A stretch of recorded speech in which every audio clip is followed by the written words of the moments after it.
Presidenti i Federatës së Futbollit të Kosovës, Agim Ademi, reagon fuqishëm pas kualifikimit historik të Kosovës në play-off, duke goditur propagandën, shpifjet dhe narrativat erreme që tentuan të erësojnë suksesin e kombëtares. Ai mbron djemtë e Dardanis, Granit Xhakën dhe kontributin e diasporës, duke theksuar se realiteti është vetëm një: Kosova po shkruan histori. Agim Ademi ka publikuar një reagim të ashpër dhe emocional pas ndeshjes ndaj Zvicrës, ku Dardanët siguruan për herë të parë play-offin për Kupën e Botës. Në këtë adresim publik, ai shpreh krenari për paraqitjen e ekipit dhe zhgënjim për përpjekjet e disa mediave dhe individëve që sipas tij tentuan të devijojnë vëmendjen nga suksesi historik. I pari i FFK-s denoncon propagandën, shpifjet dhe negativitetin që rrethuan ndeshjen, duke i cilësuar ato si përpjekje të për të erësuar arritjet e kombëtares. Ai mbron fuqishëm kontributin e futbollistëve, përfshirë Granit Xhakën dhe diasporën shqiptare, dhe rikujton se Kosova, pavarësisht kritikave, po ecën me hapa të sigurt drejt ëndrrës së botrorit. Të nderuar dashamirës të futbollit, tifozë dhe qytetarë të Kosovës, mbrëmë ishim dëshmitar të një paraqitjeje tjetër heroike dhe me shpirt të madh nga futbollistët tanë Dardan, një lojë e shkëlqyer që solli një tjetër rezultat pozitiv në rrugtimin tonë drejt ëndrrës së madhe. Pavarësisht se nuk arritëm fitoren kundër Zvicrës, ne jemi kualifikuar për herë të parë në play-off dhe kjo padyshim është një arritje historike kombëtare së Kosovës në vetëm 9 vjet të pranimit në UEFA e FIFA, për çka edhe u festua nga të gjithë ne. Është për të ardhur keq nga televizione, portale të caktuara dhe analistë që më së paku kanë të bëjnë me futbollin, suksesi dhe arritja historike e Kosovës u la në hije. Për fat të keq, vëmendja u zhvendos tek gjërat që s'kan lidhje me futbollin dhe tek të pavërtetat, duke lënë mënjan paraqitjen e mirë të kombëtares sonë.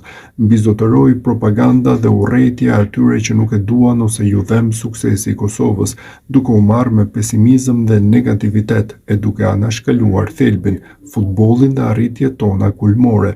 U krijuan narrativa të pavërteta se ndeshja nuk do të zhvillohet, se gjendja fushës është e keqe, por pikërisht ndeshja mbrëmshme e vërtetoi se fusha u ndrrua në nivelin më të lartë, duke u përballuar me plot sukses shiun e pandërprer të dy ditëve.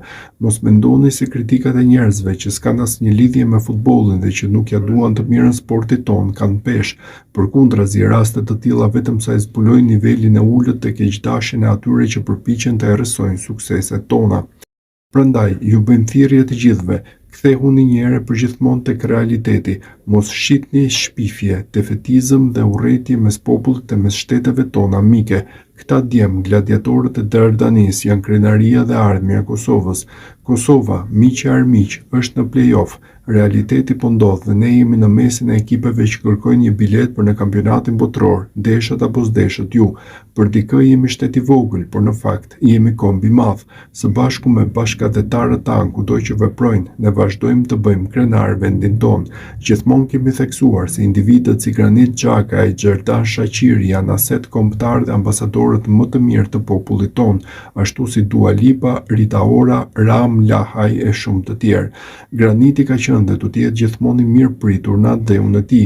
Ai kudo që të jetë është djali i Ragip Xhakës, një familje adetare që jeton dhe vepron në Prishtinë. Prandaj ne jemi gëzuar gjithmonë sukseseve dhe karrierës së tij të bujshme. Disa po harrojnë një të vërtetë të madhe. Shumë prej rilindasve tanë kanë jetuar dhe vepruar në vende të ndryshme, por kontribuan për kombin në forma të ndryshme, nga Jeronim Derada, Pashko Vasa, Isa Boletini, Samie, Naim Frashëri dhe shumë të tjerë që dhanë shpirtin dhe mendjen për çështjen kombëtare, e deri te patriotë të tjerë që jetuan jashtë vendit por punuan për të ardhmen e shqiptarëve, ashtu siç ata kontribuan nga diaspora. Edhe sportistët tanë bëjnë sot një gjë të tillë me punë, sakrificë dhe dinjitet. Ne i gjykojmë fishkëllimat që ndodhen, edhe pse ato nuk erdhën nga gjithë masa dhe as nga tifogrupi Dardanët, por gjërat negative ndonjëherë janë të pashmangshme në stadiume. Ato kanë qenë të panevojshme dhe të paarsyeshme dhe i gjykojmë, sikurse i gjykojmë edhe deklaratat e atyre që vjellin vrerë dhe kur Kosova shënon rezultate kulmore. Në fund, dua të shpreh një falënderim të veçantë për publikun e mrekullueshëm që përkundër propagandës së madhe për mos zhvillim të ndeshjes dhe përkundër rebeshit të shiut erdhi në stadium dhe nuk u ndal në asnjë moment së përkrahurit djem tan. Ju jeni zemra e suksesit ton. Vazhdojmë me krenari dhe përgjegjësi drejt ëndrrës son. Forca Kosova!